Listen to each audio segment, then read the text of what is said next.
Hey everyone, and welcome back to the Encryption Edge. I'm your host, Wyatt Hackathorne, and today we're cutting straight to the really important topic that just hit our inboxes, or at least should have: the European Union's new post-quantum cryptography, or PQC roadmap.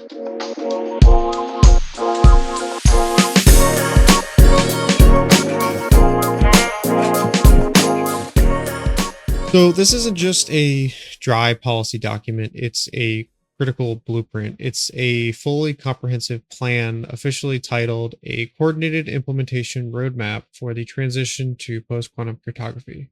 And it was published by the European Union PQC workstream last month on June 23rd.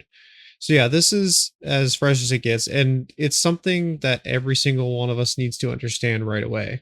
If you're building systems or you're managing data or you're just generally elbow deep into tech, which let's be honest, if you're listening to this, you're um, probably in that boat. This isn't just Europeans regulations. This document actually fundamentally reshapes how digital security needs to evolve globally. The EU is providing a clear and coordinated strategy for what will be the biggest crypto migration in history, and it's time for us to get ahead of it.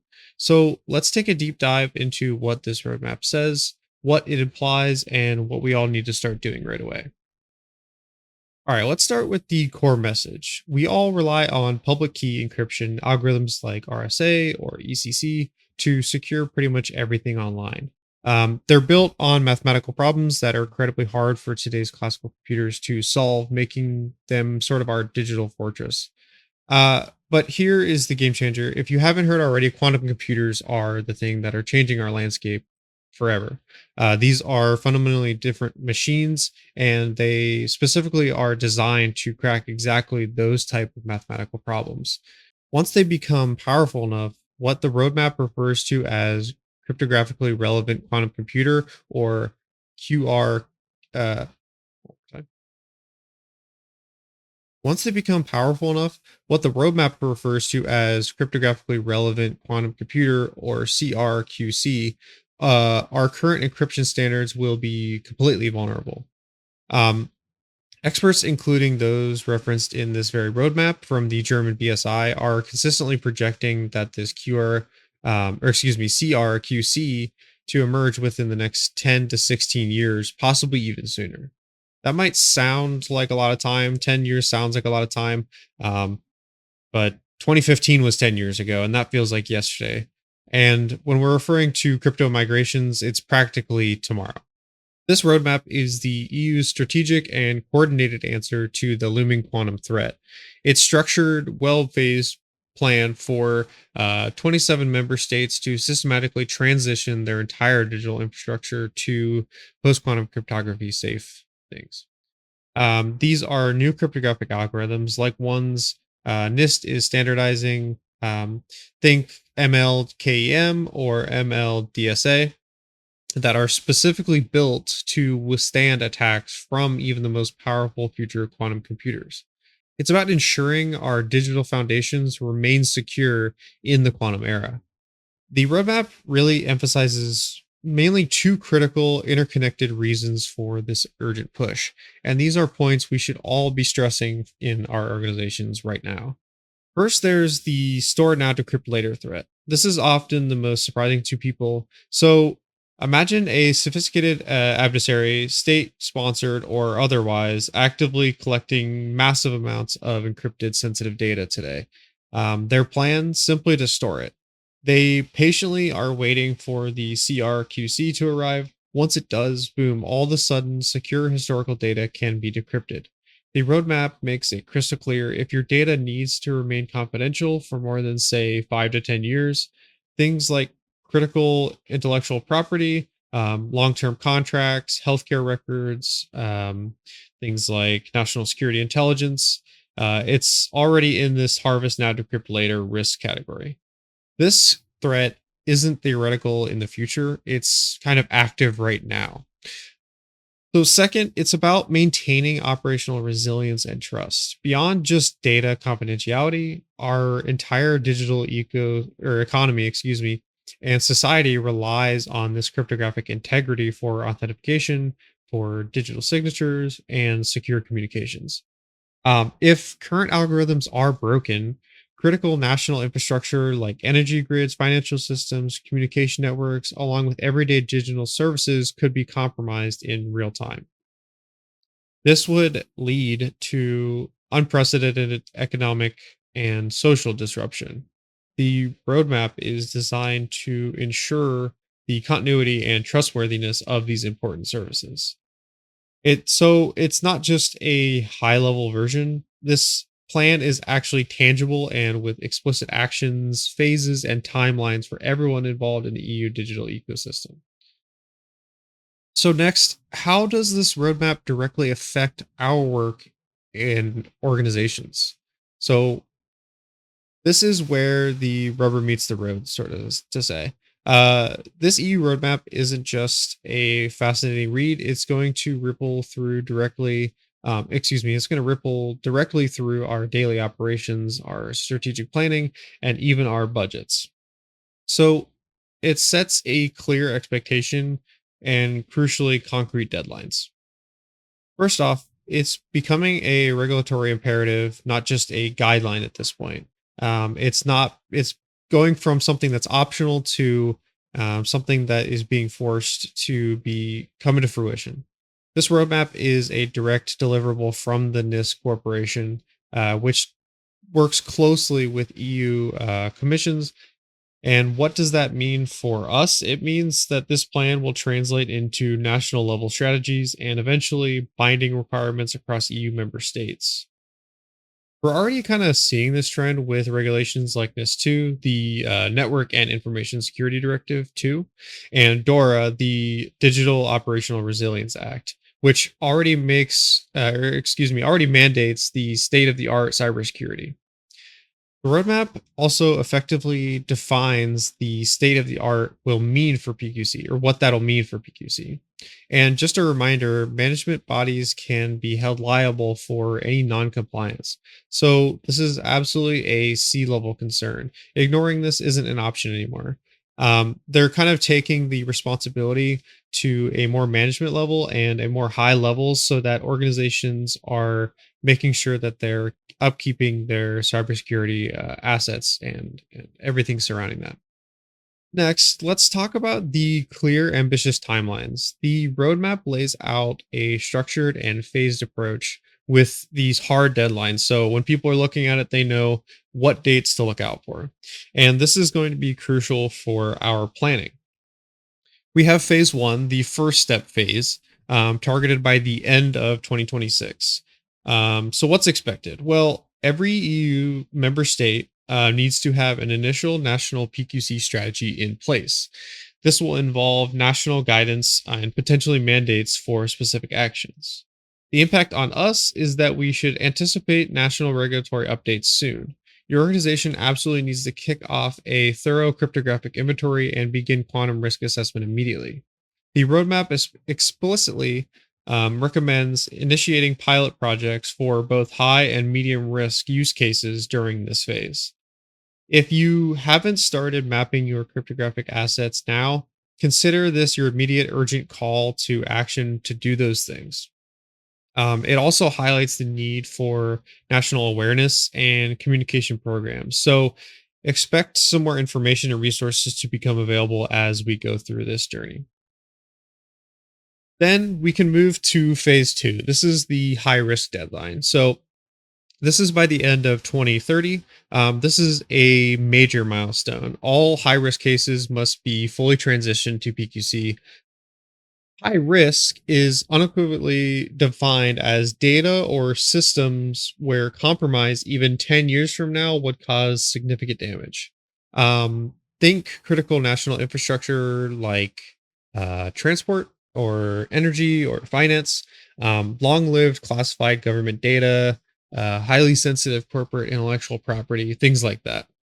So if your business handles that kind of data or data similar to that, you need to prioritize its PQC migration relentlessly.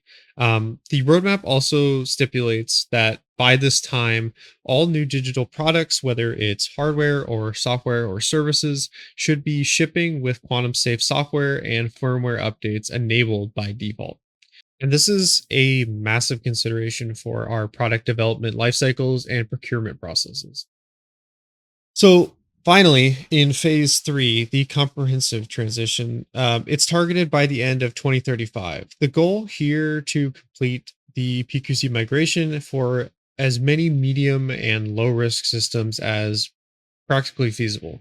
Um, the impact on us is that this timeline aligns with broader international efforts. It's not just an EU thing, notably from NIST in the US and the NCSC in the UK. So it's signaling sort of a global shift away from quantum vulnerable classic cryptography across the board. So even if it is something that is lower risk, it's still on the radar for full migration. Another critical point is that cryptographic agility is now becoming sort of a core design principle for this landscape. This is perhaps one of the most fundamental shifts, I'd say. The roadmap heavily emphasizes cryptographic agility. This simply means our designing when we're designing our systems, both new ones and existing ones that we're updating, to make it easy to swap out of these cryptographic algorithms. So kind of no more hard coding crypto deep into the stack. This just kind of isn't a good idea anymore. It's being legally driven by the Cyber Resilience Act or the CRA, which mandates that digital products entering the EU market after December 2027 must support easy cryptographic upgradability. This needs to be a kind of a core design principle embedded in the SDLCs now. So, and of course, our supply chain is shared responsibility and a critical vulnerability. The roadmap directly calls out the supply chain as a key area of focus. Our organization's PQC readiness is intrinsically linked to our vendors' readiness as well. We absolutely need to start having some serious conversations with our software and hardware suppliers now about their PQC roadmaps. Their crypto agility capabilities, things like their commitment to PQC compliant products. This will certainly influence our procurement decisions going forward and potentially even dictate which vendors we can work with for certain sensitive products. So, lastly, resource allocation is explicitly required. This isn't a small side project anymore. This is kind of a major long term initiative that's going to be something that needs to take priority. The roadmap is clear in this. Organizations need to allocate dedicated budget and personnel for this transition. So, it's a strategic investment sort of in the long term digital resilience, not just another cost center. So expect to justify these investments in sort of the coming years. So, given all this, what are the concrete actionable steps that we should be taking that directly align with this EU roadmap? Um, this is sort of a lot to take in and a massive undertaking, but many of the initial steps are no regret moves that will improve our overall security environment anyway. Think of it as a comprehensive upgrade to our organization's digital foundations. So the roadmap itself, like we talked about, it breaks it down into recommended action steps. So there is the quote unquote first steps, which is to be initiated by the end of 2026. And then there is the quote unquote next steps leading up to 2030 and 2035. Let's lay these out for context. So for the first steps by 2026 is to conduct a comprehensive cryptographic inventory. This is step zero. This is sort of non-negotiable. This is something that even if PQC wasn't coming into fruition, is something that you should do anyways.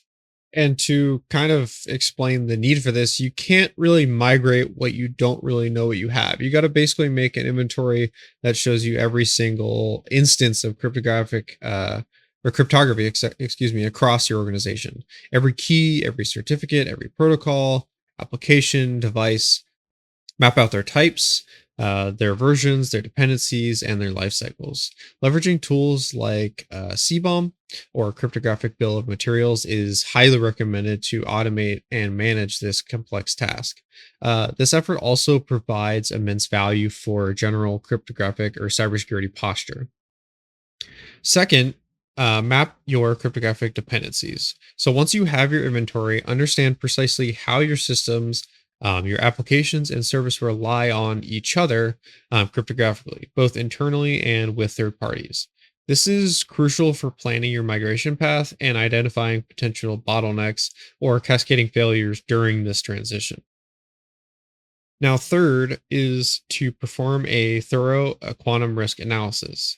Integrate this quantum threat into your existing organizational risk management framework. Identify your high risk assets first.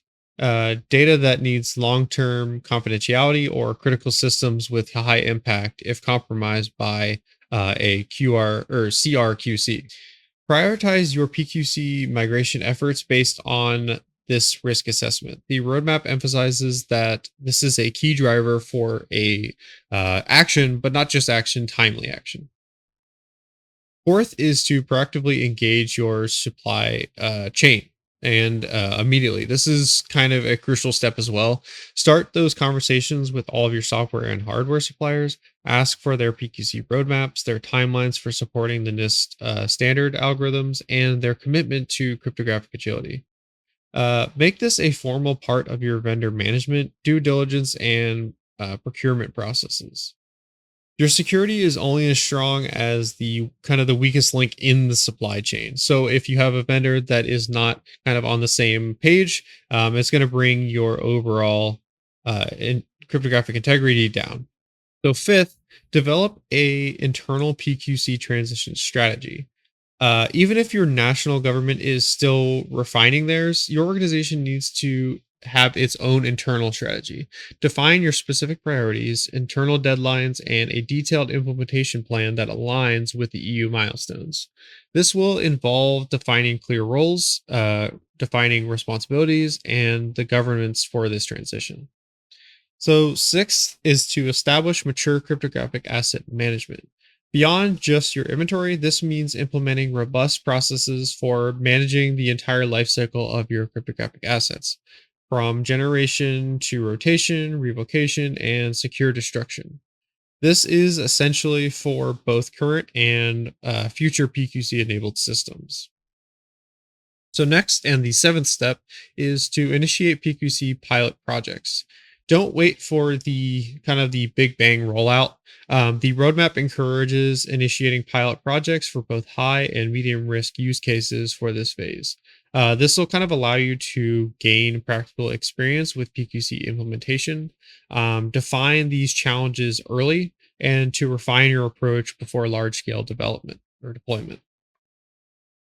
So, eighth is to participate in awareness and knowledge exchange. The roadmap emphasizes national awareness campaigns and encourages active knowledge exchange. Um, get involved in industry groups, engage with national cybersecurity authorities, and participate in EU level initiatives. Share your learnings and leverage the collective expertise, making sure that everybody is aware and kind of on the same page. So, looking at the next steps leading to 2020 or 2030 and 2035, um, we'll look at sort of the steps for that second section in the initiative. So, first, we'll prioritize cryptographic agility in all new designs. This needs to become sort of a default principle for any new system development or significant refactors. Um, Build in the capability to easily swap out cryptographic algorithms. This foresight will save immense pain and costs down the line. And as we've noted, it's a mandatory requirement for new products entering the EU market after December 2027 due to the CRA.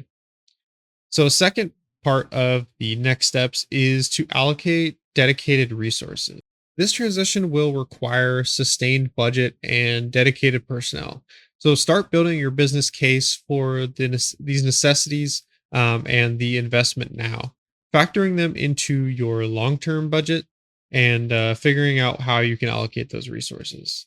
This includes a significant training for your security development and operational teams to understand the implementation fully. So, third is to adapt internal policies and procurement. So, we talked a little bit about this and we've talked about all these things, but Your internal cybersecurity policies, the cryptographic standards, and the procurement guidelines will all need to evolve significantly. Make sure they reflect the PQC transition requirements and effectively encourage quantum safe practices in all new acquisitions and developments. Fourth is to contribute to testing and certification. As PQC standards evolve, actively participate in testing and validation efforts. This might involve setting up internal test environments. It might involve engaging with internal or external testing centers or contributing to broader EU level certification schemes. The roadmap highlights the importance of such contributions to ensure standardization and trustworthiness. And fifth, explore hybrid solutions. As a practical transition strategy, the roadmap recommends exploring the implementation of what we call hybrid solutions. This means running both classical and PQC algorithms in parallel during the migration phase. This provides sort of a layered defense, ensuring security even if one algorithm is compromised, offering a crucial safety net for your organization. The EU PQC roadmap is clear, it's very detailed, and an urgent call to action for every organization operating in its digital space. It provides us with essential framework to navigate what will truly be the most significant cryptographic transition in history. By understanding its deep implications and taking these proactive, structured steps, we are not just preparing for the future threat, we are actively building a more resilient, secure, and trustworthy digital foundation for everybody. This is a journey that we will all kind of need to be on together. It's not just a thing that is happening in the EU, it's going to spread across globally and ensure that our systems are being securely developed and making sure that there is that secure and trustworthy foundation for everyone. That's about it for our episode on the Encryption Edge. Thank you guys for tuning in. If you guys are over there on YouTube, I'd like to hear from you, hear your thoughts about this new initiative or any topics that you would like for me to talk about. Thank you guys, and we'll catch you guys next time as we continue to explore how to keep our digital world safe.